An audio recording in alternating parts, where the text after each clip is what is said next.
બિલાડી અને એક વાંદરો. કેમ છો મિત્રો? મજામાં છો ને?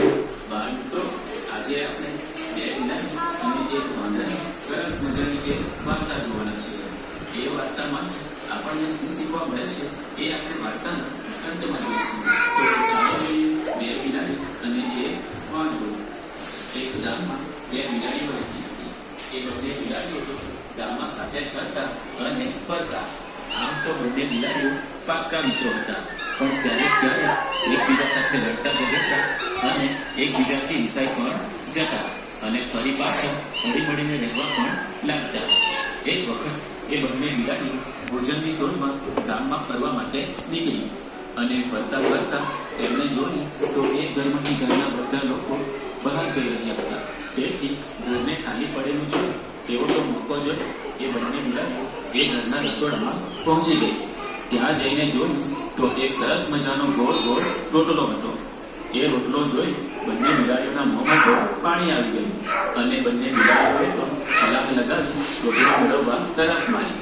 બંને રોટલાની સામસામે ઊભી થઈ એકબીજા સાથે લડવા લાગી. એક બિલાડી કહે, આ રોટલો તો મારો છે. બીજી બિલાડી કહે, અરે ના ના, આ રોટલો તો મારો છે, એ તો હું જ ખાઈશ.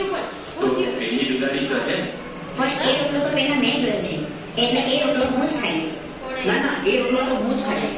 ના ના, હું ખાઈશ. ના ના, હું ખાઈશ. ના ના, હું ખાઈશ. એમ તેઓ તો બંને લડવા લાગ્યા. લડતા લડતા તેમાંથી એક બિલાડી રોટલો લઈને ભાગી. સાથે સાથે પેલી બિલાડી પણ સાથે સાથે ભાગી અને બંને રોટલો લઈ ગામની બહાર એક ઝાડ પાસે પહોંચી ગઈ. ત્યાં જઈ ફરીથી બંને ઝઘડવા લાગી. આ રોટલો મારો છે. ના, આ રોટલો મારો છે. આ રોટલો મારો છે. ના, આ રોટલો મારો છે. એમ તે બંને બિલાડીઓ રોટલા માટે ખૂબ ઝઘડવા લાગી. ત્યારે ત્યાં ઝાડ ઉપર એક વાંદરો બેઠો હતો. એ આ બધો તમાશો જોઈ રહ્યો હતો. વાંદરાને પણ ખૂબ ભૂખ લાગી હતી. વાંદરાને એ રોટલો ખાવાની ઈચ્છા થઈ. વાંદરો તો એ રોટલો પડાવવાનો વિચાર કરવા લાગ્યો. ત્યારે વાંદરાને વિચારતા વિચારતા એ રોટલો પડાવવાની યુક્તિ મળી ગઈ અને એ તો છલાંગ લગાડી એ બંને બિલાડીઓ પાસે પહોંચી ગયો અને બોલ્યો, અરે મારી વાલી બિલાડી મિત્રો, તમે લડો છો કેમ? ત્યારે એક બિલાડી કહે, આ રોટલો પહેલા મેં જોયો છે, એટલે મારો છે. તો બીજી કહે, ના ના, એ રોટલો તો મારો છે, એને મેં પહેલા જોયો છે. ત્યારે વાંદરો કહે, અરે અરે તમે લડાવો નહીં, મારી પાસે એનો એક ઉપાય છે.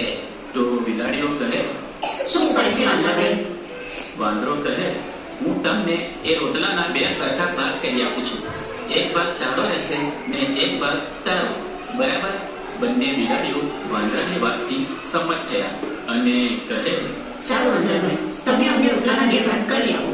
વાંદરો કહે, સારું, તો રોટલાના સરખા ભાગ કરવા માટે હું ટાંકો લઈ આવું છું. એમ કહી વાંદરો કૂદતો કૂદતો ગામમાં જાય છે અને ગામમાંથી ત્રાજવું લઈ આવે છે. અને પછી વાંદરાએ તો રોટલાના બે ભાગ કર્યા અને રોટલાનો એક ટુકડો મોટો રાખ્યો. ત્રાજવાના બંને ભાગમાં રોટલાનો એક એક ટુકડો મૂકી દીધો અને ત્રાજવું ઉચક્યું તો જે બાજુ રોટલાનો ટુકડો મોટો હતો એ ભાગ નમી ગયો. વાંદરો કહે, અરે અરે, આ બાજુનો ટુકડો તો મોટો થઈ ગયો. તમને વાંદરો ના હોય તો હું મોટા ટુકડામાંથી થોડો ટુકડો ખાઈ સરખો કરી આપો. બિલાડીઓ કહે, સારું વાંદરાભાઈ. પછી તો વાંદરો એક જ બાજુ રોટલાનો એક નાનો ટુકડો બચ્યો. પછી વાંદરો કહે, મારી વાળી બિલાડી મિત્રો, મેં તમે ઝઘડો નહીં તે માટે રોટલાના સરખા ભાગ કરવામાં ખૂબ મહેનત કરી છે. તેથી મને પણ મારો ભાગ મળવો જોઈએ. તેથી હું આ નાનકડો ટુકડો મારા ભાગનો લઈ આવું છું.